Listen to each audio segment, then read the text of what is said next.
What's up, everybody? Trinity here. So I just got home from watching Marvel's Eternals, and I've been slowly just kind of sitting here waiting to hit record, trying to gather my thoughts about this film.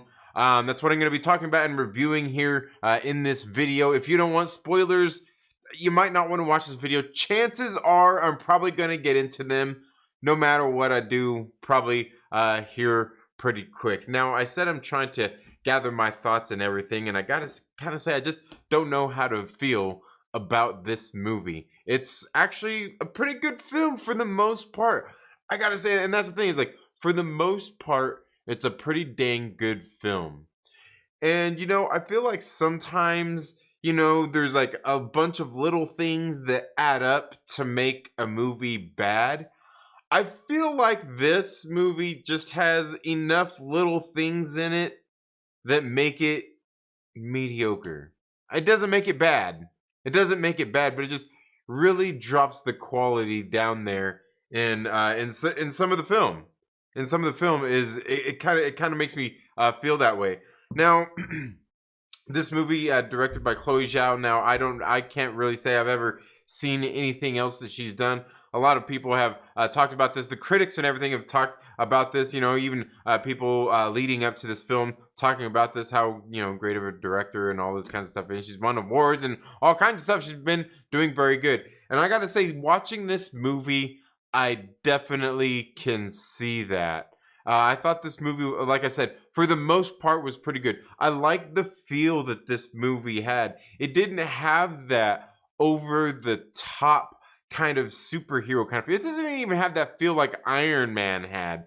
You know how like the first Iron Man, it opens up, and you kind of see, well, not like the very opening, but you see a lot of the flash and the pizzazz, Tony Stark living it up, and a lot of those kinds of things. And then as you get into just like a lot of the other MCU movies, you kind of get that feeling, but you're just like with the heroes and everything, even as crazy as and involved as a lot of it gets, it's they've just all kind of got this I don't know, this feel to it, to them. They're not this same kind of world that we're getting here in the Eternals, and I think that makes sense because here in the Eternals we're in a world that is actually post.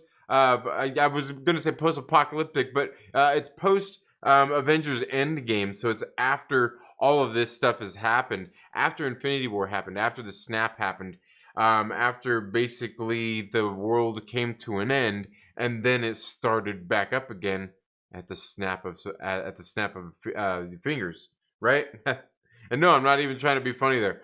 And that's kind of what it's like, and we've seen a little bit of that in just some of the things that we've gotten since Avengers Endgame, and even in Endgame itself, kind of some of that kind of dreary world and just people dealing with the way things are. I mean, if you even take a look at the town of Westview before Wanda arrived there, when she was arriving through the town, just kind of how the townspeople were and everything like that. It seems like this kind of world. There's nothing super flashy and pizzazzy about this world in the Eternals. And even where we see characters like what's Kumail Nanjiani's character's name?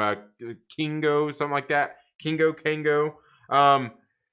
You like, even that world is kind of flashy and pizzazzy as it is. He's like a Bollywood movie star. You don't really get that same kind of feeling here with this. Like the world is definitely a different world, and I definitely see that through, and that's one of the things I kind of like about this movie is it doesn't seem quite the same. Right, it seems a little bit more toned down. Yet some of the things going on here seem a bigger, larger than life. We see a lot of that in this film, especially when you get into like some of the cosmic aspect of this movie. When we go and see the Celestials and some of the off-world things that happen, is absolutely great. Seeing the grand scale of a lot of these things, it was very, very cool. Again, this world, I think. Like maybe my biggest nitpick would have been kind of seeing some of the things in the movie, like the world when they're in where was it in? They were in London or wherever. Not yeah, Cersei, wherever her where her character was in living in this film, where she's there with Dane Whitman and all that kind of stuff. Like that little scene kind of seemed a little bit like, I don't know, it seemed a little bit cheesy to me, but like he's, I don't know, but there's reasons for that too, because like once everything kind of starts going crazy and getting out of hand, I'm kind of like he's not freaking out or anything, but I also kind of think, well, they did also have the event happen too, the blip, right? They did also have the snap and all that stuff happen too. So it's kind of like, okay, well, we've been there, so there's not really much to like, it's not really much of a surprise at this point, let alone, obviously we learn a little bit of things about him later as well, and just his family lineage. Some very cool stuff that they put in there right at the beginning, kind of off the bat. Anyway, now, well, like I said, this film, it's different, and I like that about it. It doesn't have that regular crazy, like, just Marvel. It's definitely not the same typical Marvel formula. Sometimes maybe I wish it was, and sometimes it's there too, where you've got to have that comic relief. Got to have some of that comic relief in there, like you can't, like, I think if some of that stuff wouldn't have been there, it could have been just as good of a movie. But altogether, like I said, it has a different feel to it. Where we know, like Marvel in the past, what they've kind of done with a lot of their films is kind of genre bending. They take and they go for a certain genre type of film, and they go and they do that, and they kind of make it an MCU style, right? And it's largely worked, and I almost feel like they did that in this movie. Even in the fact that they've got a lot of characters and everything in here, you'd think this movie is kind of bloated with a lot of that kind of stuff, and they do kind of getting into a little bit of the history of each character, but they keep a lot of them grouped together, and it moves along pretty good, and I like that about it. But you also see through that these people obviously all have all these Eternals have relationships and everything throughout that as well, as much as long as they've been on Earth and things like that. So it's some very cool things going on here that are definitely not that typical Marvel formula of things that are happening in this film. And like I said, I think it's great. I think it's very good for doing a lot of those things. Now, some of the things I will say is, like I said, I haven't seen a whole lot of Chloe Zhao's other films or anything, and just some of the stuff that I've seen in this film from probably her aspect of her side of things would be the action going on in this film. There's a lot of it that happens even like towards the beginning, going on when they're explaining like the Eternals and all that stuff and how they came to Earth, and just a lot of the things they were doing here on Earth. Just like a lot of the action seems very stiff, probably not super well choreographed and all that. Like they could have done a better job with the action in this movie. Is basically what I think. I mean, I kind of feel almost like, man, I can't even think of. I know there's been something else recently that was. I kind of felt the same thing as well, something similar, but it just like the fighting felt a little bit stiff. Now, there's also a lot of the characters, a lot of the acting in here as well.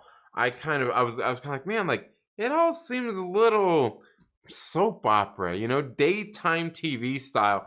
But then it all kind of like again, I'm not sure if I'm making excuses here or not, but some of my reasons for feeling that way is because a lot of what was going on was people being deceptive anyway. And and a lot of this comes in obviously with where we've got like Cersei and Icarus, who are kind of have their love relationship, and you see that the Icarus, he's just kind of a little off anyway. I'm just kind of like this just dude just like is not convincing to me whatsoever. And then I think see how his whole love thing with Gemma Chan's character with Cersei, they're there, and like it's kind of like I just like I don't buy it, and I don't really like. I bought that uncomfortable kiss between Brian Tyrell Henry and his husband in the movie more so than I bought their love affair. That uncomfortable kiss they did on camera. I like that was more convincing to me than these two their kind of relationship there. And then it also kind of comes to pass too because like I said, I'm not maybe I'm making excuses here. But you see that obviously Icarus, he knew it was going on the whole time. He's full of shit. He's basically a prick, man. He's lying. And she probably feels that uncomfortableness. But, you know, maybe that's just me, you know, just making excuses. Or maybe Chloe Zhao is just that great. Speaking of which, we didn't need the sex scene. We didn't need it. We didn't need it. I did a video about that. We didn't need it. Didn't need it. It wasn't needed. It wasn't needed. Although, I mean, unless you want to look at the fact that she was actually in love with him and slept with him and all this stuff, and then he just turns around, the evil white man still deceives her. I'm kidding. I mean, that's what happened, but like I said, some of that acting there is kind of like, man, it's just not very good and very convincing. But a lot of it is too. I mean, you even see later where he's like, you know, he's like, oh, I'm not who you think I am, you know, and he ends up being kind of the bad guy of the group, and you knew there was going to be a bad guy, and you know, like they tried to foreshadow that, you know, maybe it was going to be Thena, with Angelina Jolie's character, because she's all crazy, she can't remember, she's obviously the one that's going to go crazy and turn against them all, but she wasn't, and that just kind of seemed obvious just because from the foreshadowing, like, oh, she's a crazy one, she's not going to go crazy, she's going to be the one that probably save the day. So there, I mean, there's that, and then you also get into what's the other one, the Sprite, where a lot of that kind of did the same kind of thing. It's like, well, I mean, she's obviously jealous of Cersei. That's what's going on here. Everybody just wants to hump Icarus. Everybody just wants to hump Icarus. That's what it is. I mean, you got Kumail Nanjiani, and you know what? Speaking of Kumail Nanjiani, is this the only dude out of this whole cast that lifted any weights and got buff for this role? Is he the only one? Is he like, are they like not doing the Marvel thing anymore? Like they're not like, you know, no lifting weights and everything we did Fat Thor, and now, you know, now we don't need heroes to be fit anymore. Now they can just, you know, just it's whatever. It's whatever. You can be a hero. You can be a hero. You can feel good about yourself and be not fit and not, you know, like, seriously, like, is Kumail Nanjiani the only person who like got dedicated to this role and got buff? Like, he probably walked on set the first day and he's sitting like, yeah, and he's like, did nobody else, like, am I the only one that, well, whatever. You're making your people proud, Kumail Nanjiani. Good job. My hat's off to you, man. You look good. You look good. I'm kidding. But like seriously though, like is he like the only person that worked out for this movie? Like okay, well, Kumail Nanjiani. Anybody else want to? And like Kit Harington's like, I'm not even in the movie, fucking barely at all, man. There's no way I'm lifting no weights for this. You know, Richard Van's like, I'm the bad guy. What do I gotta lift weights for? What do I gotta look good for? I'm the bad guy, right? Anyway, maybe that's just me being picky. But they did a lot of cool stuff here, and for being as long as it is, what is it, like 2.5 hours long? Something like that. 2 hours and 37 minutes. It didn't really feel that. I didn't feel the length of this film. It didn't feel to like it slowed down too much at any point either. I think it balanced a lot of those things pretty well between giving these character stories, building a lot of that kinds of stuff up, giving us some lore, and that's one of the things I absolutely like about this film is what it does for a lot of the lore. We'll probably talk a little bit about this in a live stream tomorrow morning, but a lot of the stuff that it does in here for lore type of stuff, absolutely great lore and maybe cosmic universe expanding kind of stuff in this film. I think the other thing this movie really suffers for, aside from some of those things, like I said, like the action seemed a little stiff, and then some of the acting, but I think maybe the acting was because of the deceptive kind of things going on here with the love affair and all that kinds of stuff, and basically everybody just wanting to hump Icarus. You know, matter of fact, I kind of thought that's. I was thinking maybe that's what the deviant wanted too. Maybe I was like, maybe the deviant wants to, maybe like I don't know. It seemed like everybody was in love with Icarus, so I don't know. I'm just saying. But a lot of like I said, the movie didn't. It seemed pretty well paced throughout this 2 hours and 37 minutes. I didn't feel that much of it. I do like how it was a lot of this kind of storytelling and things, everything going kind of on here throughout the same time. It was really towards the back end of the movie where it started to get like everything, like it was like everything happened like so good, but then it's like, okay, now we got to hurry up and get everything tied up really quick here. And it seemed like the back half of the movie, I guess you could say like that third act, just seemed to kind of rush through things, and it makes it a lot of it seem, I wouldn't even say necessarily unimportant, but like it really makes me think like like this could have all been cleaned up a whole lot better with a lot of the things going on here. I mean, especially at the end too, because you kind of have the whole thing where basically the Eternals were on the same side as the Deviant here when they're trying to fight Icarus. Just like kind of, but like that's just really like, but then like I don't know.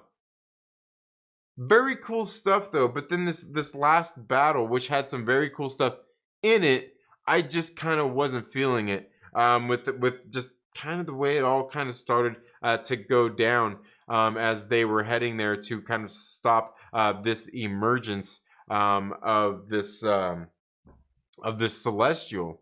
But other than that, like I said, there's just definitely some very cool things in here, and a lot of this kind of lore and world building for the MCU going forward. And I feel like there was just maybe too much of that going on here, as opposed to maybe having more kind of that MCU over the top action. And like I said, there at the end, that last battle scene, that's where a lot of it really happened. That's where there's kind of more of the action jam-packed. But there's that's also where the Marvel Studios stuff comes in at, where I thought it was absolutely fucking great to see that Celestial all growing and coming out of the ground and everything. You can see his fucking hand, just like, dude, his fingers were huge. I was like, when it first started happening, I'm like, what the hell? I'm like, dude, that's the hand. And you can see the hand coming out. And then all of a sudden you started seeing the head and everything. Dude, I'm like, bro, I'm not like, I don't even know how to explain it. Like, cause you don't really like, to me, that's like some of the scariest shit there is. Like, imagine waking up and seeing on the horizon somewhere out in the ocean, like some big fucking huge fucking monstrosity sticking out of the ground. To me, like that's like, it's like crazy shit. Just like imagining like seeing the Celestial, like, so, when they show him standing next to the planet and everything, like bro, like fucking mind blowing. Could you imagine being on the Earth and all of a sudden you're sitting there looking up like, whoa, like just like, I don't know. But just like that in itself was pretty crazy, seeing some of that stuff. But a lot of it was, like I said, I think it's a lot of the action and kind of some of the stuff here that happened towards the end of the movie, more so than anything. And like I said, it's not like really, it's not terrible in a whole in a whole lot of spots. Like there's nothing really terrible in this movie. From just thinking about it, it's just like, there's a lot that goes on. There's a kind of a lot of this lore and world building for stuff for the future. And I feel like not a whole lot for essentially this film in itself. Because it's like a movie that you need and want to see for a lot of that stuff that's going to be coming up in future films.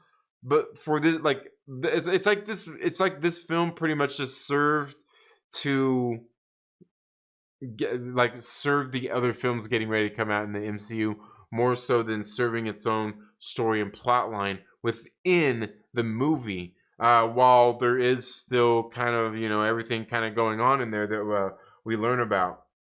Definitely, I think that's really where the ball was dropped more so than anything else, because everything else leading up to this I thought was absolutely great. Like I said, seeing those character moments, everything kind of getting in there. Like I said, though, the action a little bit stiff, but other than that, all cool stuff. Seeing kind of their interactions and the Eternals being here on the world and wanting to save the world and humanity and all of those kinds of things. I mean, it's the kind of stuff that you expect out of this, where there's, when they're trying to foster humanity, and they're trying to help the humans. They fall in love with the humans. They want to help them. And then it turns out that they're actually there. We're only there to basically they're just basically crops. They were only put there to serve this being that is living there in the world, so it can come to life and kill everybody there. Ragnarok, essentially. Right? And I don't know. Like I said, I mean, it's typical kind of cliche kind of stuff. And I feel like there's a lot of themes that repeat themselves here.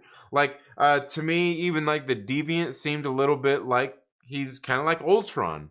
Like the Deviant is like Ultron, right? And that was kind of the thing. Like the Deviant, you remember, that's kind of why they ended up creating the Eternals. Because the Eternals, you go there like, oh, we can keep control of these motherfuckers. Like, we got them. Like, we created this, like, this machine robot people, and we can control these guys. We can't control the Deviants. We give them the thinking minds and everything, and they're like, it's terrible. It's terrible. We can't have none of that. So like it's but like there's that kind of stuff. But then other stuff we're going to talk about in some of the other streams, because there's other things that have to do with the Celestials and how this Celestial is going to be in the earth and coming, basically going to be born and things like that. There's a lot to digest and think about going into the future of the cosmic MCU and just the MCU in general. And when it comes to those kinds of things, very interesting, because as I was sitting there, a lot of this stuff was happening and being talked about. It was reminding me of House of X and Powers of X when Jonathan Hickman was going through and kind of doing this kind of soft reboot, but not really, for the current X-Men storyline that's going on in Marvel Comics. And it kind of made me think about some of that stuff with like the Celestials, and just thinking about singularities, convergences, and even when we're getting into like the multiverse and different things like that in the Marvel Cinematic Universe, just like I said, just making my mind go crazy with a lot of that stuff. But we'll probably talk a little bit more about some of this stuff on tomorrow's live stream, which you should make sure that if you're not already, that you're subscribed to the channel. Make sure you have those bell notifications on, so you know whenever I'm getting ready to go live and do any live streams, you'll get notifications for that. Also, let me know down in the comments below, what did you think about Eternals? Did you see it yet? And if not, what are your plans? Are you gonna see it? Do you not want to see it? Like I said, I actually thought this movie was very, very good. This movie, like, it's not gonna be one that's gonna tickle all the Marvel fans' fancies. It's definitely not gonna do that. But for me, I thought for the most part, this movie was absolutely great. For the most part, like I said, it just kind of fell apart. But a little bit fell apart there towards the end. Like some of it seemed like it was for nothing. But that's why I kind of say that it feels like this movie served the more MCU as a whole, rather than its own film in its own. But let me know what you thought about it if you have seen it. Let me know down in the comments below, and we'll see you in the next video or live stream. Later.